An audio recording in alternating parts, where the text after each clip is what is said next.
series and to the vinyl frontier, which aims to shed light on the resurgence of vinyl and the sales potential of vinyl, while also offering practical advice on manufacturing and releasing and selling vinyl as a format. My name is Nicola Meighan. I'm a music journalist and I'm delighted to be joined by this estimable panel of gents to my left. I'm going to ask each of them to say a little bit about what they do shortly and to introduce themselves.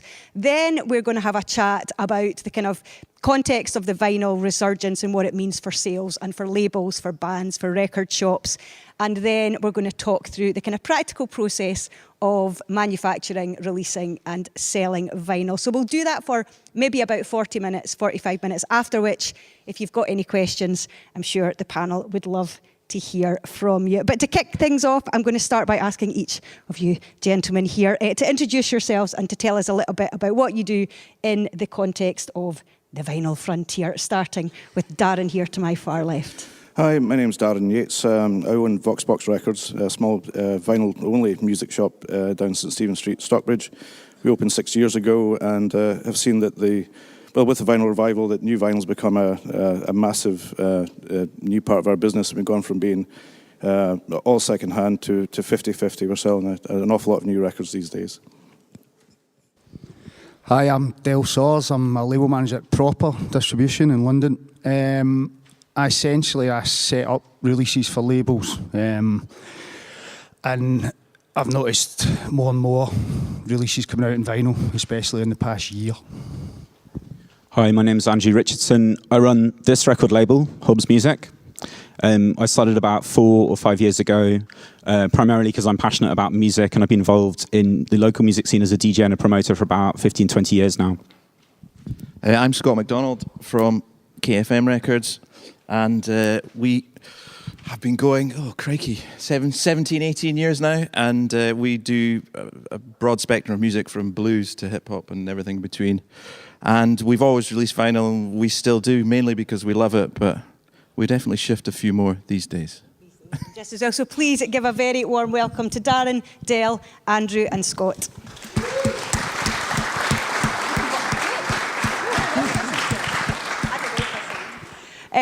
I guess to start things off, Del, at the sort of the kind of context of what the vinyl revival means in terms of records and the number of records you're seeing coming through. You circulated to us lot some figures from the BPI just talking about the rise in actual physical sales. Can you tell us a wee bit about how over the past few years a format that was to all intents and purposes until relatively recently kind of dwindling has come back to life and offered a new vehicle for music sales? Yeah, I mean, there's a report came out last week, and revenue from LP sales rose 66.5% in the past year, which is quite unbelievable.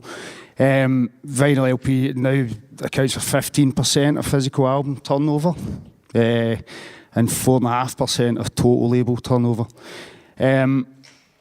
From a physical distribution point of view, the fact that vinyl now counts for 50%, the sales are worth 50% of album downloads, and more than 60% of the value of single track downloads. So in the next year, I can see that just increasing with people basically just playing stuff offline on Spotify rather than downloading.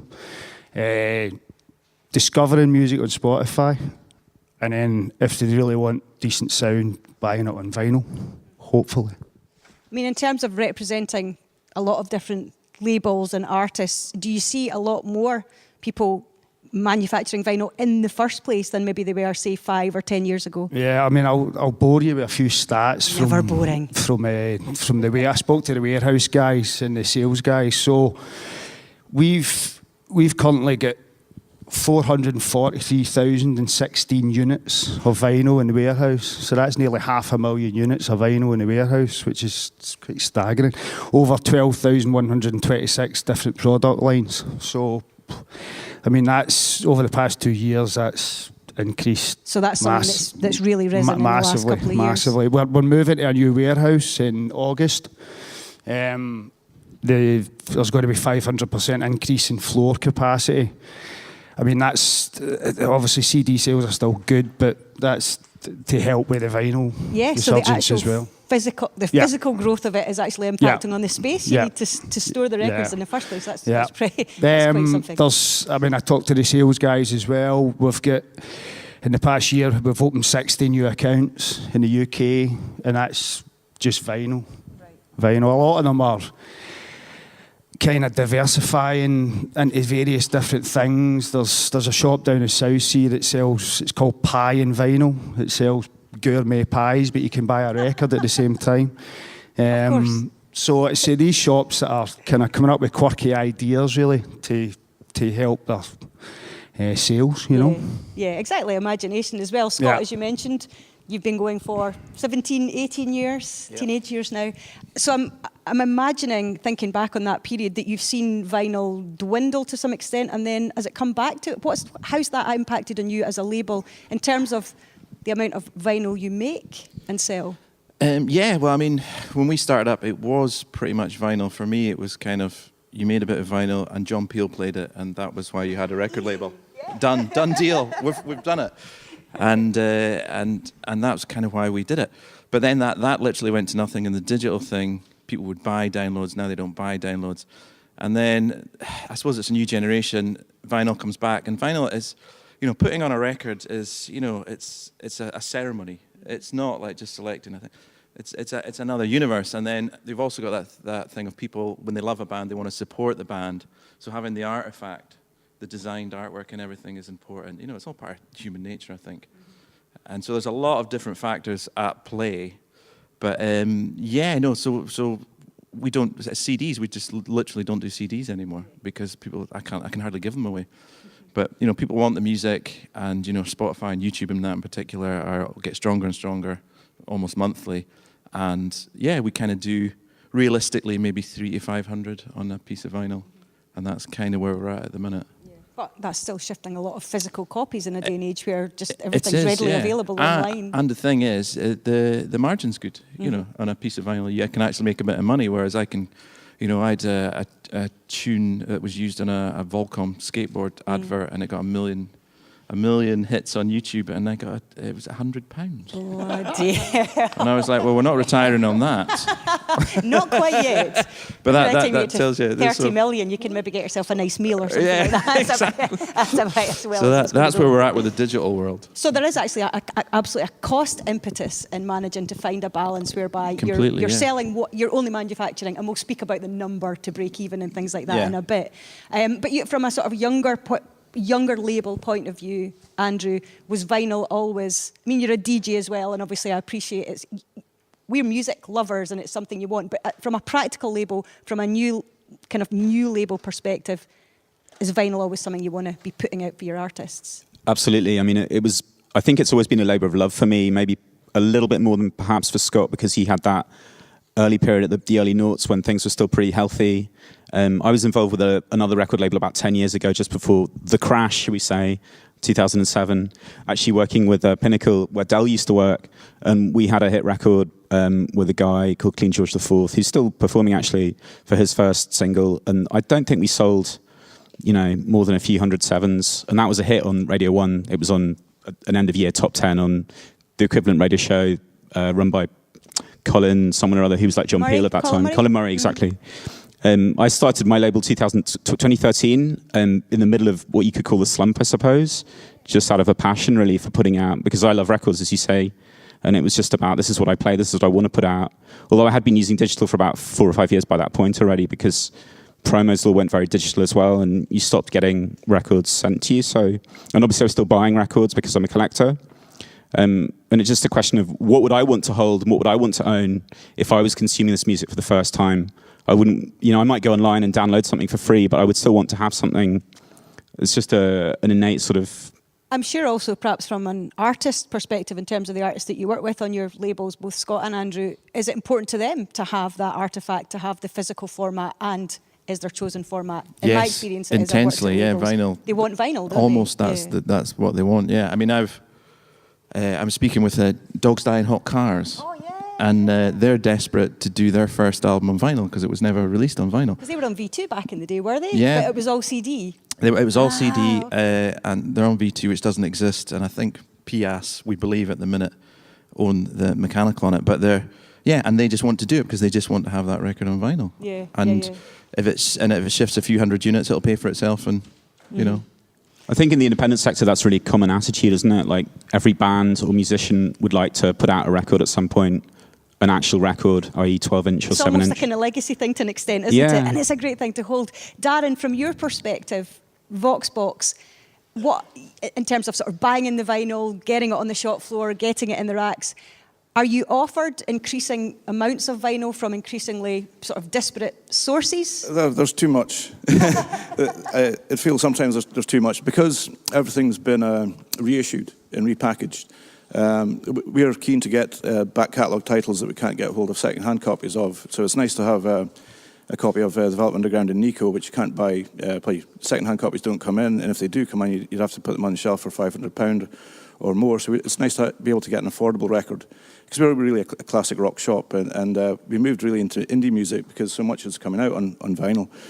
Also, local bands are coming in with music pressed on vinyl, whether it's Lost Map, the old Fence Collective, Song by Toad, the Mogwai's own label, Chemical Underground in Glasgow. Everyone is putting out records, so we try and have a big selection of local and Scottish releases and have an open shelf policy for any band that wants to invest in, take the risk as well of putting music out on vinyl. We'll give them shelf space. We'll put a Facebook post out. We'll tweet about it and try to recommend the music to tourists when they come in. Yeah.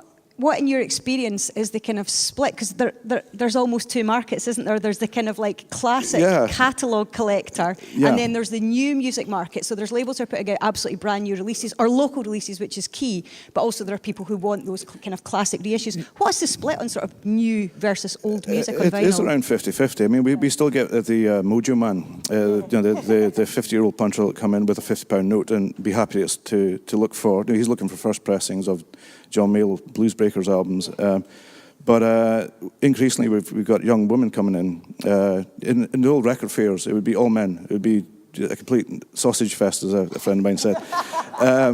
But now we have looking at Facebook stats and the people that come through the door, it's about a third women, which is really, really good. And it's nice to see that record shops just aren't seen as a place for guys in leather jackets looking for Hawkwind albums. Totally, and it's self-perpetuating, isn't it? So if you could kind of change that culture in the first place, and it's nice. Some of the new more record shops that have opened up are friendlier places. They're more welcoming. It's not these the black signs and miserable old fart behind the counter that's going to criticise you about your taste in music. I think I was going to say, gone are the days of an unfriendly record shop because you had to be friendly to survive, really, you know? Yeah, and then there's a book, one of the chaps you work with wrote a book, Last Shop Standing, and he was actually genuinely asking the question, which will be the last record shop to be standing, because so many have been closing. Since then, things have changed, and it's now we're all talking about the resurgence of the record shop and the resurgence of vinyl, so it's nice that new shops are opening, but I'm not sure how sustainable it is. Although year on year we've seen an increase in vinyl sales, some driven by celebrity deaths. I think the media are looking for a decline. They want it to peak so that they can have a negative story. But I'm glad that I think the people that are buying records are people that care about music. And whether it's the bands themselves, they all want their music put out in records. It's nice to have something that can fit on a shelf next to a Pink Floyd record or a David Bowie record, so you can have your own artwork next to some iconic artwork. Yeah. It's nice to think that people can create something that will stand the test of time as well. Whereas CDs, people do contact the shop trying to get rid of or trying to offload their second-hand CDs. CDs were used as a medium in the last 10 years to transport music from a shop to your computer. And now with downloads, it's getting rid of the need for CDs. Although saying that, there still is demand for CDs, and it's probably worth not overstating vinyl. I think 3 million sales last year compared to 50 million CD sales. So CDs are still a significant market. Yeah. And the decline in CD sales initially was 20% and 10% per year. Now it's down to around 6% per year. So there still is a core of people that are happy with CDs and are happy with the sound. There's also a BBC survey that suggested that half the people that buy records don't play them. And that might be partly because I think 6 or 7% of people don't have a turntable to buy records. But I appreciate that as well. I mean, I've got a massive collection that I can't possibly listen to in my lifetime. I'll buy things now, get around to listening to them. And of course, a lot of them are now manufactured with download codes. So and you've got the convenience and then you've got the artefact. And they can work quite well together, can't they? I think these days kids want a shrine. They want the poster on the wall and they want to connect to the band in a deeper level. They want to read liner notes when I listen to the record. And with the Vinyl Revival, they've got a nice chunky piece of artwork, and the bands can do lots of things if they want to be interesting and spend some money in producing screen printed artwork, limited editions. Even it's a bigger canvas to work on, isn't it? If you're going to pay £25 for something, you need value for money. So if you get a 12 by 12 fold out poster book, then. Absolutely, it's value for money as well, isn't it? Yeah. Obviously, it's Record Store Day tomorrow, and they are these kind of huge proponents of vinyl. So much so that they now actually, I believe, make their own branded turntable. They're absolutely behind it.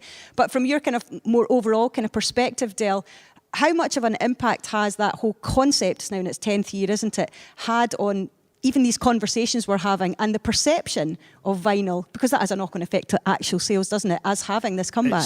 It's definitely, I mean, it's a no-brainer that it's helped over the course of the 10 years.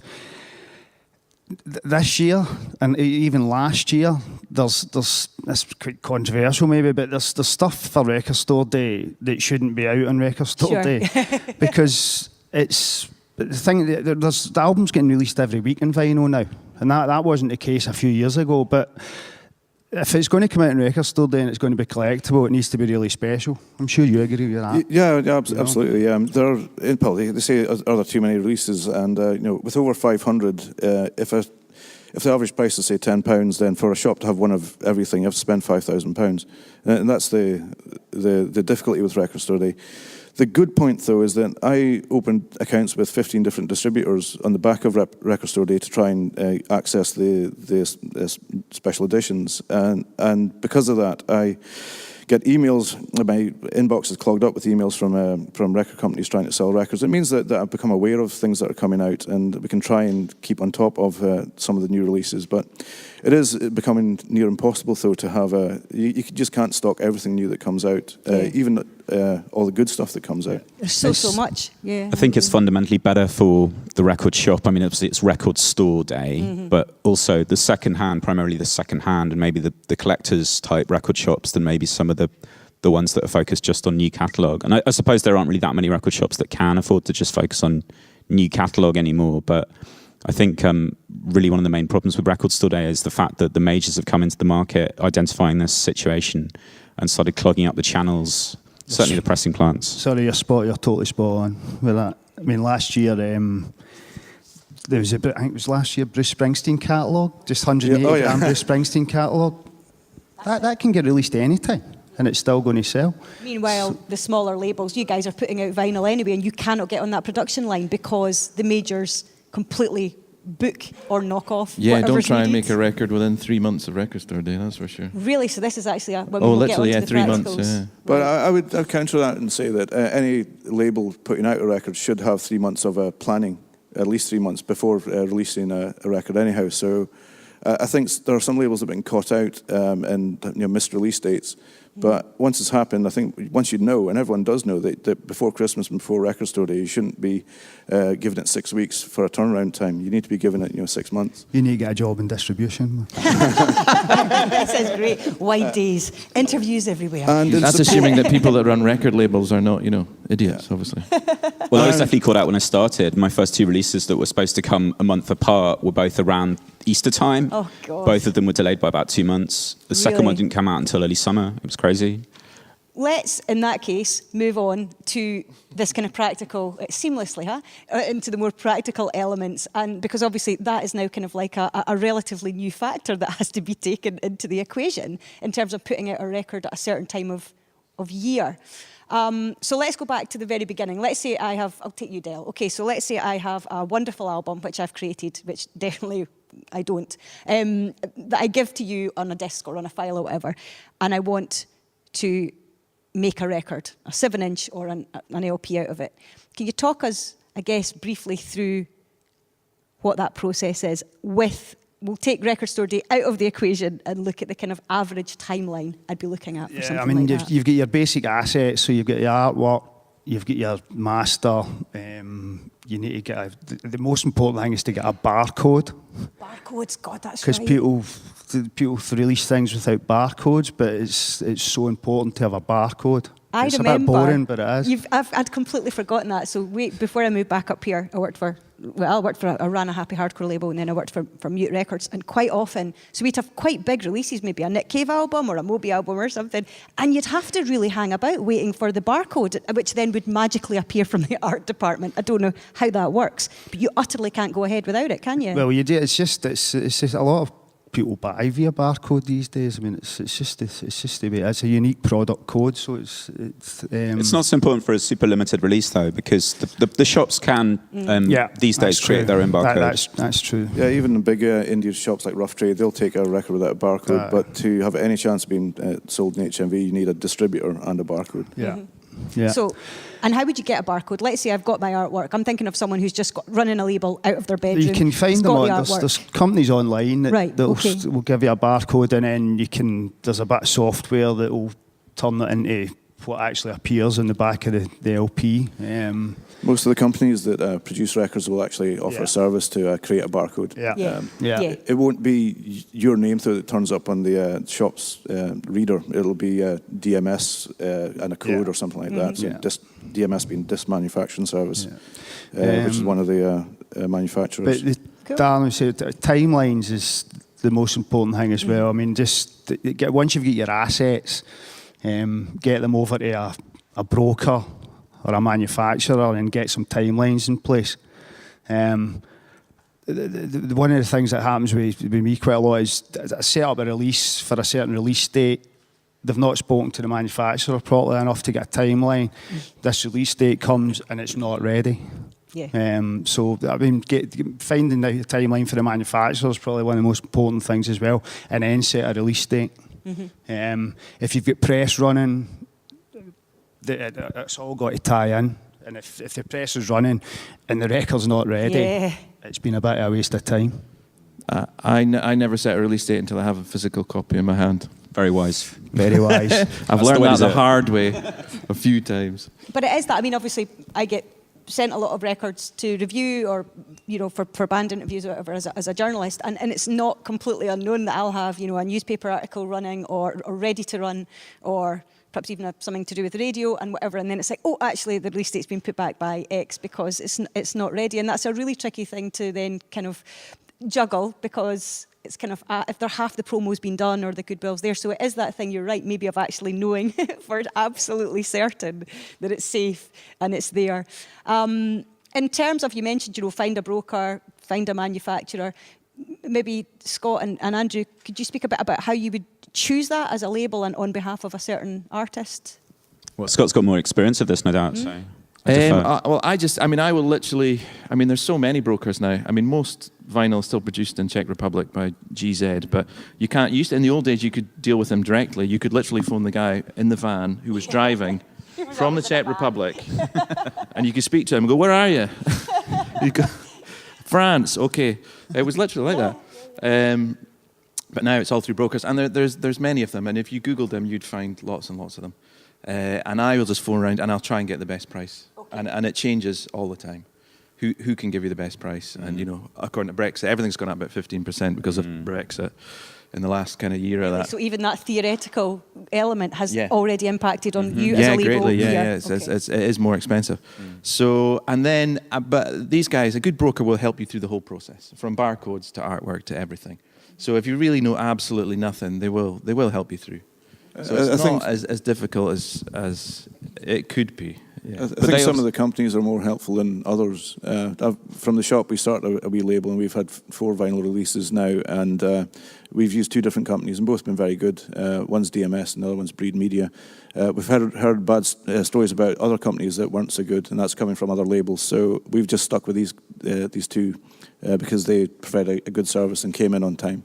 Which was the main factor. Breed are really good as well. Breed are great. I would recommend them, and they're just nice people. And if you're having problems, they will help. Yeah, and they offer price matching as well. So if you do shop around, then they should be able to give you a good deal. I think that's probably one of the best ways I find to speak to other labels. If you're going to have a record coming out, speak to other labels, just take advice from other labels. Cause what are you getting? How much? And then I've done that so many times. I've said, Martin, lucky me, you gave him this price, can you match it? And they always will. But if you're thinking of making a record, you need to think about the numbers as well, and can you sell them, and who you're going to sell them to, and are you going to sell them yourself or sell them through a shop? The minimum order, I think, is 250 from most of the places. So that's a big outlay, and you might not be able to get it back. And if the band split up, you might be stuck with boxes and boxes of records. Again, but might talk about price points and things like that, and how much profit you're going to get if you're selling a record through a shop versus selling it yourself or selling it at gigs. Selling it through a shop, no one makes any money selling singles. Right. Loss leaders. But I guess that was traditionally what a single did, wasn't it? It was the loss Yeah, leader it's a for good an way of getting album. Very much so, announcing that you exist. And the tour as well. Your tour was your loss leader. And now the tour exists to sell merchandise and vinyl and that on the tour and stuff. I was going to ask that before we get to the kind of finding a distributor and obviously getting the record into the shops. From the kind of label perspective, Andrew and Scott, is there any average kind of ratio in terms of how much of a label or an artist's vinyl product is sold in shops versus online versus on the merch stand at gigs? It depends how much they're touring, really. If a band are out there playing a lot, you will sell plenty, and we probably sell half and half direct off the website and through distributor at the minute, I would say. Okay, so it's split between online and retail, and then the kind of touring element dictates how much is sold. Exactly. A lot of our guys don't actually tour because they're more DJ types Sure, and stuff. of course. Yeah, this is it. And all of my catalogue is electronic music and dance music and more for DJs. And, people are touring, but they won't take a box of records on a DJ tour. It just doesn't really happen. People aren't buying records at 3, 4 a.m. in the nightclubs. So. And then remembering to carry them home. Exactly. I've made that mistake. Yeah. It's a kind of opposite for me, because Proper started off as a kind of roots-based distribution company, Sure. so we still deal with a lot of country, folk, blues, and I've noticed increasing amounts get out the warehouse direct back to the artist to sell on tour. Yeah. And they do well, like really well. Yeah, I mean, even something like we'll do, the artist comes out after the show and stands at the merchandise and talks and signs the records and that can double your merch takings at a gig easily, just because the people want to meet the band. They want to say hi to the singer. They want him to sign the record, and they need something to sign, and the record's there to do it. So again, it's that artifact. It absolutely It's been part works a treat, of the world. Yeah, But, yeah. The real problem, I think, is just getting started, and this is probably worth mentioning here, particularly because the margins are really tight at a low level, and entry level, you really want to be pressing as few as possible, obviously, until you know that you've actually got that demand. So that's tricky, because if you're dealing with a distributor, they generally want to take a product like a 12-inch for around £3-4, which is obviously not very much money if you're pressing 100-200 records. What's a kind of, I realise this is kind of a very vague question, but let's say I'm an artist who wants to press up, or a label who wants to press up the sort of realistic minimum quantity of a 7-inch or the realistic minimum quantity of an LP. What kind of cost would that be? Roughly how much would it cost me to press up a 7-inch in a the main minimum cost is in quantity? the stamper, is creating the first one. That's where the money is. And so it's like your Vista Print business cards. Yeah. If you double the order, the price per unit goes down a lot. So it can tempt you into going from 250 would cost you probably around £3 each. Okay. But to go up to 1,000, they would then go down to about 150. So by quadrupling the order, you half the price. Yeah. So there's like an optimum number as opposed to a minimum number that's probably better to aim for. Yeah, that's why I was saying about we do kind of between 300 and 500, because that works as a number for the amount that we can realistically sell. But I find the biggest thing that separates is the artwork, because the discs always cost the same. But what sort of artwork you want, you know? And if I'm doing a quick hit of DJ kind of promo things, I'll just use a white disco bag, which is very cheap. But as soon as you want a full color gatefold thing, it's like it's crazy. I mean, I did the Mammal album, and that was costing me £7.50 a unit to make. This is it. And how many did you press of that? About 500. Wow. Because it was hand embossed, unbleached paper. It came with a big pull out thing. It was just nuts. But again, it was a beautiful thing to do, and it's on my wall, and I love it. And they want to write? The artifact. No, not really. It didn't sell very well at all. It sells more now than it did then. Yeah. That was 10 years ago I did that. And that record, and because they were so ahead of their time and the music that they do, that it actually sells all right now, and it didn't sell very well at the time. So you're still selling that catalogue now, that first pressing? Yes, yeah. Wow, yeah, 10 years. Not many, literally a few copies left. Yeah. We'll start turning up on eBay, start doubling the money. Yeah. Yeah, you can knock out a No Thrills LP for around £4 a unit for 250. But then the same, if you were to order 1,000 of bells and whistles, you know, shrink wrap, barcoded, a spine, gatefold sleeve. The company sucks you in, though. You know, they'll get you in. Do you want 180 gram vinyl? That's extra money. Do you want it coloured? Yes, extra money. Do you want a colour that's not in their normal colour palette? That's extra money.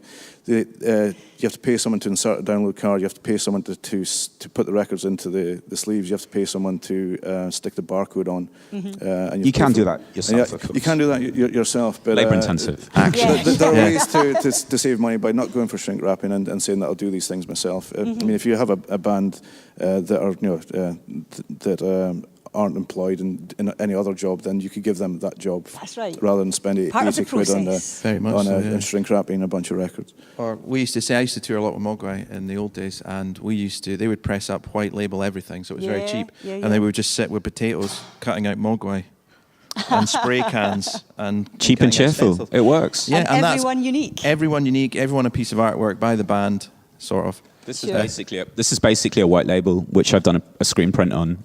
Yeah. So that's very simple design, cheap way of printing, very effective, I think. Totally, and it's eye-catching, but it's cost-effective. It works. So let's say I have put my LP together now. I've got some beautiful artwork. It's not in a gatefold for cost reasons, and I want to find a distributor. So I want to take these boxes of vinyl and I want to magically get them into all the shops.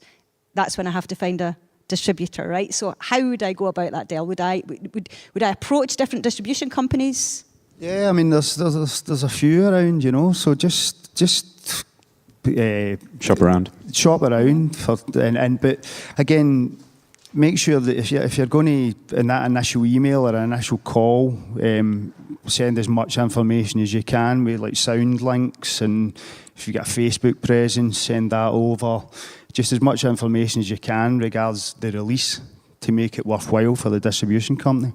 I think they like to know that you've got a lot of catalogue ready to go. So you approach them with a strategy and say, hey, I'm talking about 3 to 6 releases over the next 2 years, and that looks quite serious. And maybe send some spreadsheets if you're really good. Yeah.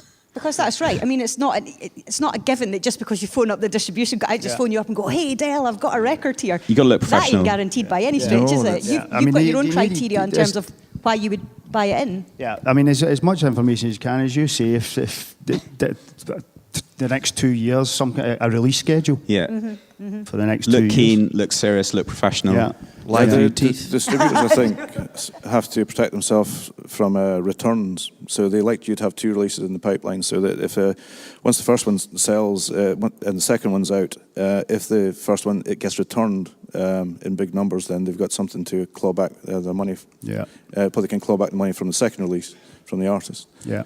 That was one of the big changes actually when the fell. I went from I never used to see my stock. I would phone up the pressing plant. It would get made. It would go to SRD, that's our distributor, and then that would come, and then they would send me up some promo copies and that, and then they went, actually, we're not going to hold all this stock anymore. So I had 2 shipping containers full of CDs at one point, and I've just kind of whittled through that, and now all the pressings come to me, and I send them how much they want based on pre-sale. The good thing about vinyl, though, is generally it's firm sale.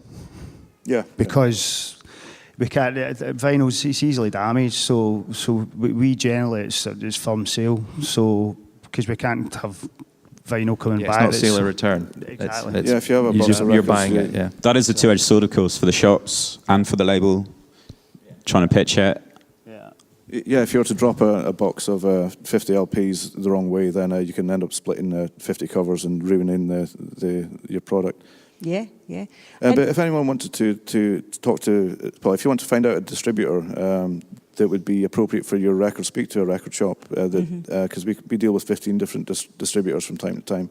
And of course, that's a sales pitch in itself, isn't it? So they'll come in, they'll tell you about their increasing numbers of vinyl that they've got, Darren, that they want you to then rack out and stock in the shop. What are there things that particularly endear you or not to labels, or is it purely just a kind of musical choice? It's cost, and do we think will it sell? I mean, Cheap dealer price. It's basically they need to sell. There are certain things that we like to have on the racks, just because we like to support Chemical Underground and Rock Action, Mogwai's label. So we have a Rock Action section, a Chemical Underground section that we keep topped up. So we'll order these things without even listening to them, just to support the label. Other things we're a lot more discerning about. Shelf space is a premium. But you can also, if you're an artist or a local label with a non-barcoded, handmade 7-inch or whatever, you can't actually handmade. They can come in and say to you, and then would you just, if it's local at a Goodwill, or would you be able to take that anyway? I'm thinking about someone who doesn't have that, who just wants to get their 7-inch into a shop. Most shops stocking new stuff would be happy to take any local release, whether it be a cassette tape, CD, or record or single. We might not sell them. In order to sell, you need to give a bit of information. And cover art can say one thing, but it doesn't tell you who's in the band. Is it a guy and a girl? Is it electronic? So to have a little sticker or something, and having a quote, if you've been playing on radio by Vic Galloway or yourself, it'd be nice to have just something that can help sell it to a casual browser. You can approach the bigger independents now direct. I think that's probably been the case, since the early 80s, but it seems to come back around again a little bit. And I've been taking control of certainly some UK distribution myself again, just to kind of get a better return. If I'm doing a really limited run of white labels, it's tight, and that's costing £600-700 to press. If you can get rid of 30 or 40 or 50 of those direct, then you make a much better return and give a smaller number to a distributor who's maybe not sure of how well they're going to do with that. It makes it easier for everybody, but obviously you do have to have something that the shop wants to buy. But then again, a lot of these shops will take it on a seller return basis if they're dealing with you direct. From a label perspective, when you're making vinyl now, I'm thinking particularly perhaps, Scott, with your experience, let's say 17, 18 years ago, when there were a lot more, I guess, kind of like music magazines. There was a lot more of a kind of music media, which was one of the key ways of obviously letting people know that these records existed. How do you go about kind of marketing that or raising awareness about, these releases now? Because that's changed as well, hasn't it? Yeah. I mean, in the past, it was very much about getting a review in one of the big magazines, and that if you could get two reviews in a big magazine, and you could get John Peel to play it, you could sell 5,000 copies. Quite often there would actually be a separate vinyl kind of like review section, wouldn't there? That's how specific it was. And it depends on the magazine, but you can get granular. The Iglomat was the last Iglomat album. We got a really good review in Prog Rock magazine, and I never realised it was a prog rock band, but it is apparently. But but that sort of thing. But that was really, really important, and that would make a difference. And nowadays it's not. It's social media. It's very, very much social media. And even if you do get in a magazine, I just don't think they have the readership that makes that much of a difference. And now they've gone to the freemium model. So at the NME went down and down and down to maybe 12,000 copies. Now it's back up to 250,000 copies because they're throwing it at you in London tube stations. Just take it. I just about got hit by one on the George IV Bridge this morning. That was a first. Sort of thing. So I'm not sure how effective that is. But all the kind of old deals exist, which is the kind of racking out deals. I can go HMV and I can buy space on their racks. I can buy space on FOP's racks if I have the money to do it, and things like that. But the social media has the power. That's, if everyone who buys everything from a certain Bandcamp page of a certain band, if it was maybe 200 people bought a record over the last 2 or 3 years, if I send out an email saying, here is the new Nasty P record, I'll sell 100, 200, just like that. And that can pay for the pressing, if you know what I mean. So it really is the direct sales. Again, that's something that I think Prince really started, when he started doing things himself and he was selling that album and it was $50 and everyone was kind of going, it only sold 100,000. It was 100,000 at $50 that he was getting directly. So direct sales. And then someone like Drew, who does the Cosmos Your Lifer thing, he doesn't do any distribution. He just sells it direct off the website because he's getting all the money and he's selling 500 copies of every pressing in a week. So he hasn't needed any distribution. So there's quite a few different models out there for selling records. But don't underestimate the power of social media in terms of being a tool for selling your vinyl once you make not it at all. or put it out now. For me, it's the power. Or you've also got the advanced sales thing. What the website's called again? Where people play Kickstarter, yeah. You've got the Kickstarter thing. Yeah, there's quite a few of those now as well. And I've done 2 or 3 crowdfunded ones. Well, you get the money up front.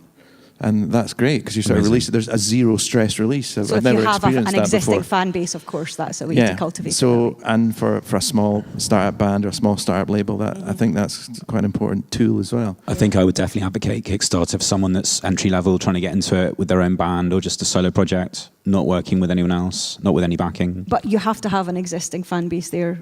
Well, you'll find out through your Kickstarter whether you do quite quickly. Exactly. Okay. Record shops have complained in the past about Kickstarter campaigns and things. There was one at Edinburgh record shop in particular. I don't mind that thing at all, but it is nice if a band, if you do as a shop stock a band CD or record, for them to acknowledge it. And maybe give something as well. If they're giving a signed print and things on the website, then to give the shop the same thing as well. Okay. We just are after parity, and again, not to be offering massive discounts on the website when you're not giving discounts to the shop. It's selling it to the shop and then undercutting the shop isn't the best kind of goodwill in the world. It's a balance, and obviously it's a marketplace, and it's a balance. I mean, when I started, if I was in the noughties, if I was putting a band on tour and I had a record out, quite a lot of the record shops would come back and say, we're not stocking your record because that band have them on tour. And they would use that as a tool against not stocking your record. So I would have to take the records off the band so I could get them into the shops and stuff.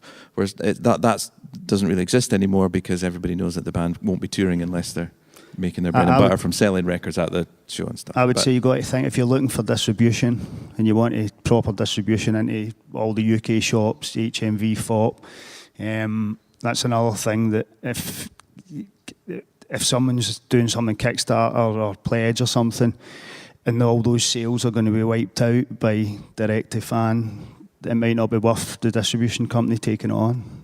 So bear all that in mind. Listen, we could go on at length for another 3 hours.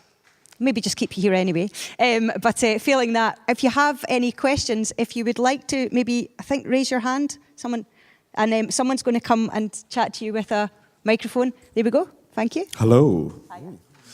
Am I correct in thinking that the mastering of a track has to be different for vinyl as opposed to CD? And if so, does the weight of the vinyl make a difference to how it would be mastered?